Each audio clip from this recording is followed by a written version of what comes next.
سب سے پہلے جناب محمد الرسول اللہ صلی اللہ علیہ وسلم کو تمام انسانیت کا سردار بنایا جائے گا۔ سیدنا آدم علیہ السلام سے لے کر حضرت عیسیٰ تک جتنے بھی نبی اور رسول آئے، ان سمیت کائنات میں آنے والے، قیامت تک آنے والے ہر انسان کی سرداری کا تاج جناب محمد الرسول اللہ صلی اللہ علیہ وسلم کے سر پر رکھا جائے گا۔ سیدنا ابو ہریرہ بیان کرتے ہیں کہ رسول اقدس علیہ السلام نے فرمایا، انا سید الناس یوم القیامہ، میں قیامت کے دن ساری کی ساری انسانیت کا سردار ہوں گا۔ اور دوسری روایت میں الفاظ ہیں، انا سید ولد آدم یوم القیامہ ولا فخر۔ آدم علیہ السلام کی جتنی اولاد ہے، جتنی انسانیت ہے، ان سب کا میں قیامت کے دن سردار ہوں گا، اور اس بات پر مجھے کوئی فخر نہیں ہے۔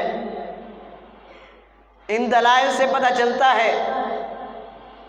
کہ کائنات کے انسانوں کی سرداری جناب محمد الرسول اللہ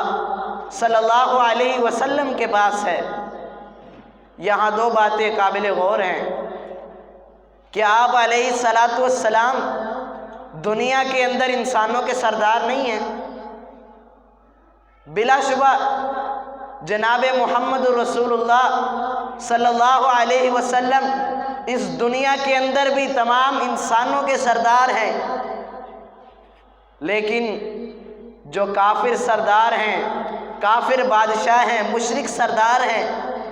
انہوں نے آپ کی سرداری سے انکار کیا،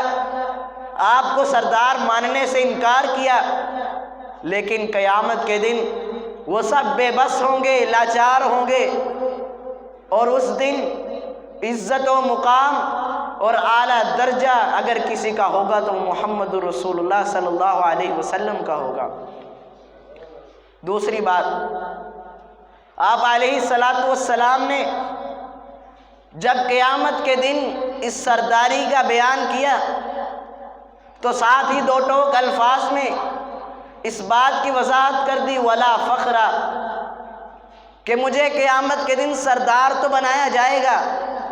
لیکن اس بات پر مجھے فخر نہیں ہے، اس بات پر میں غرور اور تکبر نہیں کروں گا۔ آج اگر کسی کو اونچا عہدہ مل جائے، کوئی بڑی سیٹ مل جائے، تو اس کے پاؤں زمین پر نہیں لگتے، اس کے نخرے سانس نہیں لیتے۔ کائنات کی اعلیٰ ترین ہستی یہ بیان فرما رہی ہے کہ اگر قیامت کے دن مجھے انسانوں کا سردار بنایا جائے گا، پھر بھی اس میں فخر نہیں کروں گا، میں غرور نہیں کروں گا، میں اللہ تعالیٰ کی دی ہوئی نعمتوں کا شکریہ ادا کرتا ہوں۔ ہمیں بھی چاہیے کہ ہم اللہ تعالیٰ کی نعمتوں کا شکریہ ادا کریں اور اس کے شکر گزار بندے بن کے رہیں۔